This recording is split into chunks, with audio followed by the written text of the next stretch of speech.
योऽन्तः प्रविश्य मम वाचमिमां प्रसुप्तां सञ्जीवयत्यखिलशक्तिधरस्वधाम्ना अन्यांश्च हस्तचरणश्रवणत्वगादीन् प्राणान्नमो भगवते पुरुषाय तुभ्यं।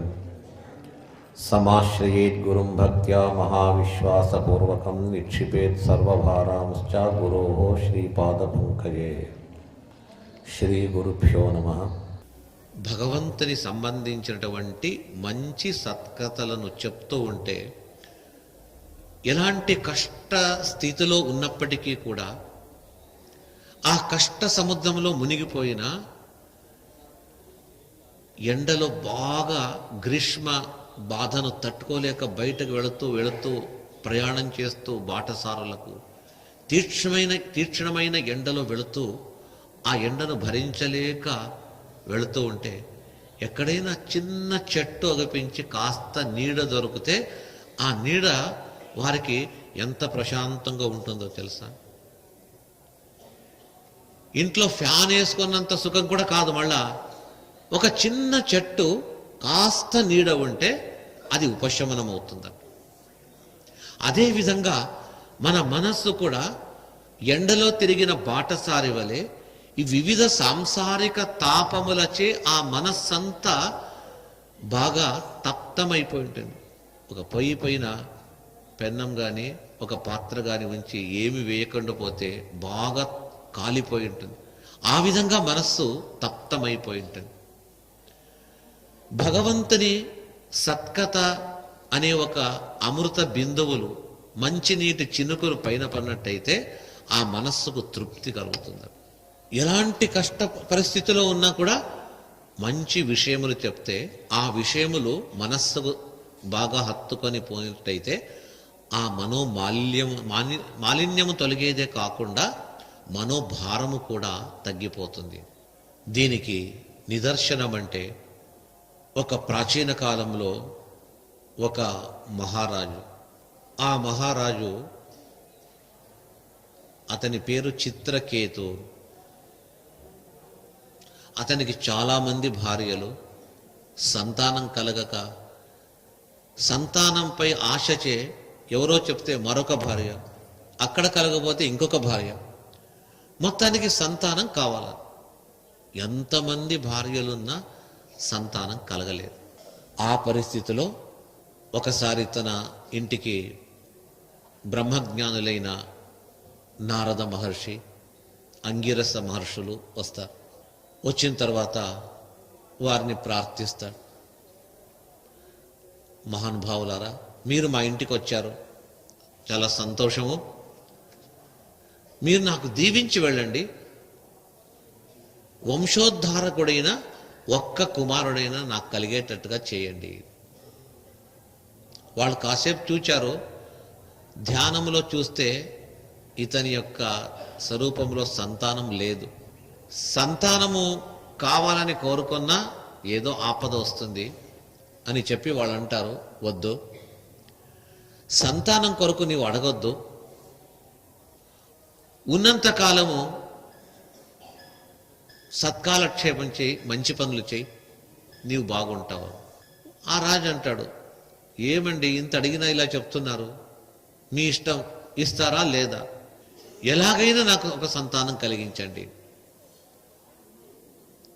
ఇంత చాలా ఒత్తిడి పెడుతూ ఉంటే ఆ మహామునులు అంటారు, సరే అభిమంత్రించి ఒక ఫలం ఇస్తాము, నీ భార్యకి, కాకపోతే నీకు కలిగే సంతానము నీకు సుఖ దుఃఖములను కలిగిస్తుంది,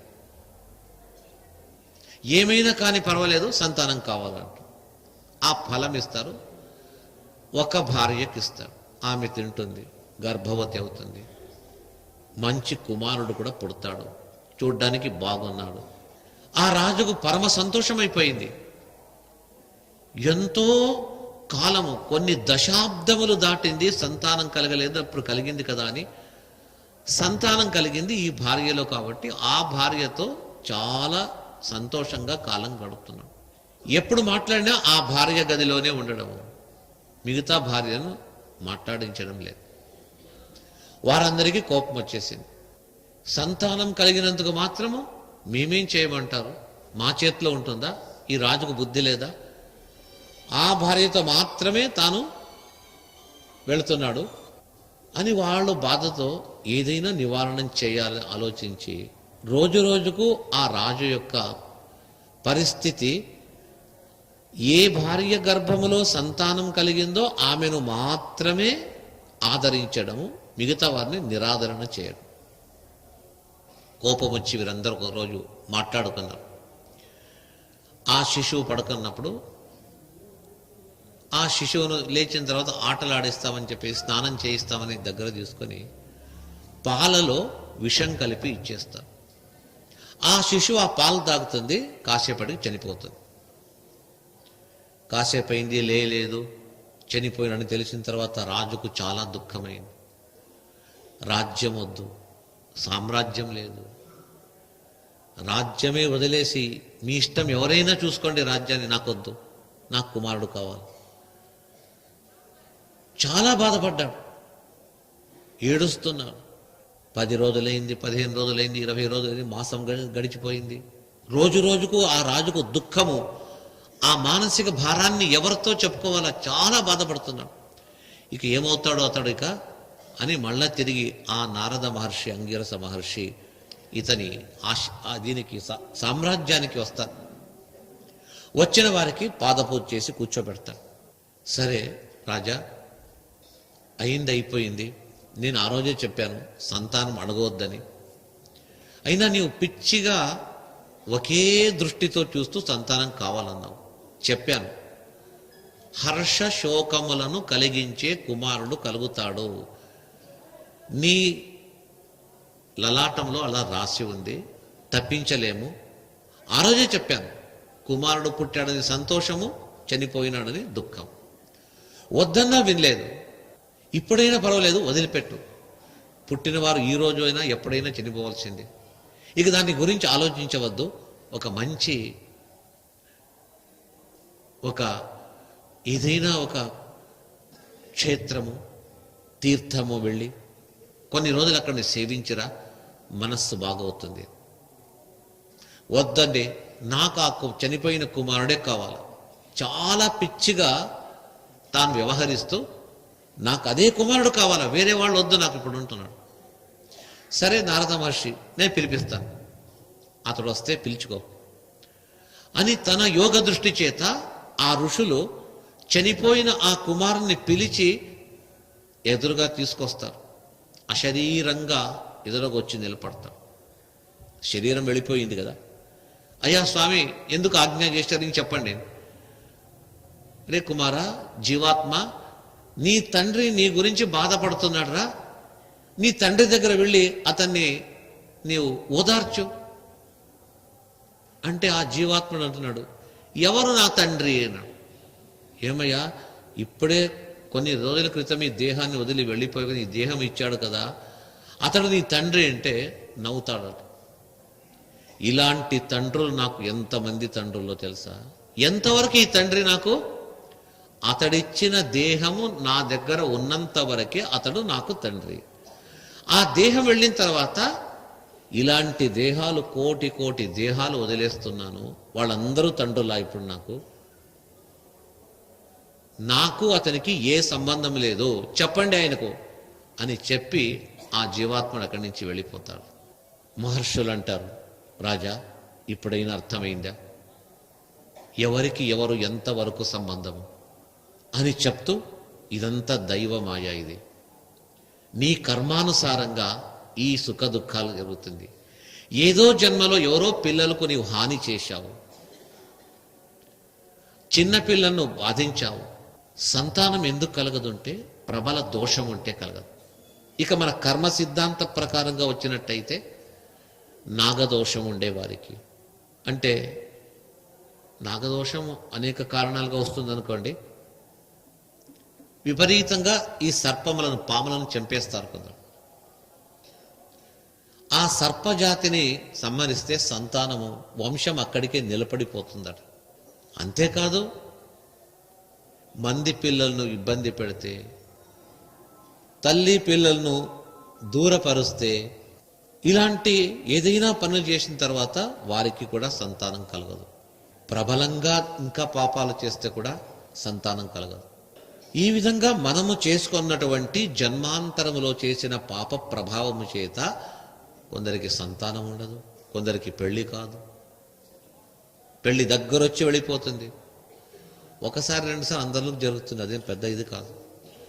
ఎన్ని సంవత్సరాలైనా పెళ్లి కాలేదు. ఎందుకు? మన కర్మ సిద్ధాంతం చెప్తుంది, ఏదో ఒక వివాహంలో నీవు తప్పు చేసి ఉంటావు. గత జన్మలో పెళ్లి చేసుకొని భార్యను వినాకారణంగా ఆ భార్యను తరివేసి ఉంటావు బయట. లేదా భార్యాభర్తలు బాగా అన్యోన్యంగా ఉంటే ఆ భార్యాభర్తను విడగొడతారు. ఇవన్నీ పాపాలు ఎవరికి వస్తుంది? ఎవడు చేసి ఉంటాడో తర్వాత జన్మలో ఇంట్రెస్ట్తో సహా వడ్డీతో సహా భగవంతుడు అతనికి అనుభవించడానికి ఇస్తాడు. ఇదే కాదు, మనం చేసే ప్రతి పనులలో కూడా ఎన్నో తప్పులు చేస్తుంటాం. హృదయ రోగం వస్తుంది. హృద్రోగం ఎందుకు వస్తుంది? మోకాళ్ళు నొప్పులు, కాళ్ళు లేదు, ఆ దోషం ఎందుకు వస్తుంది? దేవుడు కాళ్ళు ఇచ్చినప్పుడు, గట్టిగా ఉన్నప్పుడు ఆ కాళ్ళతో ఏం చేయాలా? ఎక్కడైనా తీర్థయాత్రలు, దేవాలయాలకు వెళితే ప్రదక్షిణం చేసేది. ఆ కాళ్లను సద్వినియోగపరిస్తే అదేమీ చేయకుండా కాళ్ళు గట్టిగా ఉన్న తర్వాత కూడా మంచి పనులు, దేవాలయానికి వెళ్ళడము, నడిచి వెళ్ళడము, ప్రదక్షిణం వేయడము, తీర్థయాత్ర చేయడము, ఇవంతా చేస్తే జన్మజన్మకు కాళ్ళు బాగా ఉంటుందట. ఇంకా కాళ్ళచే స్పర్శించరాని పదార్థములు స్పర్శిస్తే కూడా కొన్ని జన్మలు, వంద జన్మలు కాళ్ళు ఉండదట. గోవులను, ఆవులను కాళ్లతో స్పర్శిస్తే గౌర్నపదా స్పృష్టవ్యం వేదం చెప్తుంది. పొరపాటున కూడా ఆ గోజాతిని కాళ్లతో ఎప్పుడు ముట్టకూడదట. ఎవడు కాళ్లతో గోవును కొడతాడో కొన్ని జన్మలు, ఎన్నో వందల జన్మలు కాళ్ళు లేకుండా ఉంటాడు. ఈ విధంగా మనం చేసినటువంటి ఎన్నో లోపాలు, తప్పుల వల్ల జన్మాంతరములో ఏదో ఒక అవయవము, అంగము లోపమవుతూ ఉంటుంది. ఇవంతా కూడా మనం చేసుకున్నటువంటి కేవలం ఇదే కాదు, దానివల్ల మానసికంగా వ్యథ ఎక్కువగా ఉంటుంది. ఇవంతా తగ్గించుకోవడానికి, ఆ దుఃఖ పరిహారానికి ఒకే ఒక మార్గము. ఇలాంటి దుఃఖం కలిగినప్పుడు ఏదో చెవి నొప్పి అయితే అంటే ఈఎన్టీ స్పెషల్ దగ్గర పోతాము, ఏదో డ్రాప్స్ ఇస్తారు, వేసుకుంటాము. తలనొప్పి అయితే మరొక మెడిసిన్ ఇస్తారు, పోతారు. మానసికంగా బాధపడే వారికి సైకాట్రిస్ట్ ఉన్నారు అంటారు. వాళ్ళు ఎంతవరకు చేస్తారు? ఎక్కువ చేయలేరు. ఒకే ఒక సైకాట్రిస్ట్ ఎవరు ఉన్నట్టయితే భగవంతుడు. అతడిచ్చే ఔషధమే మన మనస్సుపై ప్రభావం అవుతుంది. ఆ భగవంతుని సంబంధించిన, భగవద్భక్తులకు సంబంధించినటువంటి మంచి సచ్చరిత్రను కొంతసేపైనా రోజు కూడా మననం చేసినట్టయితే ఆ మానసిక భారము తగ్గిపోతుంది, మనస్సుకు ప్రశాంతత దొరుకుతుంది. ఆ శూరసేన రాజుకు ఇలాంటి పరిస్థితే వచ్చి కలగక కుమారుడు కలిగితే, ఆ చిన్న వయసులోనే ఆ కుమారుడు వెళ్ళిపోతే ఆ మహర్షులే వచ్చి అతనికి కొంతకాలం అతని దగ్గరే ఉండి మంచి విషయములు చెప్తూ పూర్తిగా ఆ రాజు మానసికంగా కృంగిపోయి ఉంటే అతన్ని మళ్ళా తిరిగి మామూలు మనిషిగా చేశారు. మంత్రోపదేశం చేశారు, మంచి జ్ఞానాన్ని ఇచ్చారు, బాగా తపస్సు ధ్యానం చేశాడు, ధైర్యస్తుడయ్యాడు, వరం ఇచ్చారు. నీవు చేసే ఆ ఉపాసన వల్ల, ఆ ధ్యానం వల్ల దేవతలు అనుగ్రహించి అణిమాది అష్టసిద్ధులు నీకు వస్తుంది అన్న. ఆ అష్టసిద్ధులు ఉన్నట్టయితే ఏ లోకానికి కాస్త ఆ లోకం వెళ్ళవచ్చు. నీవు ఎక్కడ వెళతావు? వెళ్ళు. స్వర్గలోకం, సూర్యలోకం, మరొక లోకం, సకల లోకాలకు స్వేచ్ఛగా వెళ్ళడానికి అతనికి సకల సిద్ధులు కలిగింది. ఎప్పుడు మహానుభావులు వచ్చి ఇంటికి వచ్చి మంచి తత్వోపదేశం చేసి, మంత్రోపదేశం చేసి అనుగ్రహించిన తర్వాత అతని మానసిక భారము తగ్గిపోయింది. అందుకే మనము కూడా ఎన్నెన్నో జన్మల నుంచి చేసుకున్నటువంటి పాప ప్రభావముచే ఏదో ఒక అశాంతి మనకెప్పుడూ పీడిస్తూ ఉంటుంది కదా.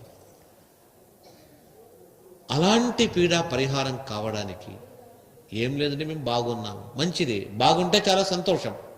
అన్నిటికీ కూడా మన మనస్సు స్వచ్ఛపరచడానికి భగవద్భక్తుల సహవాసము, మహాత్ముల సమాగమము, మహాత్ములతో కూడి ఉండడము, పెద్దవారి మహాత్ముల చరిత్ర, ఆ భగవంతుని చరిత్ర వింటూ ఉండండి.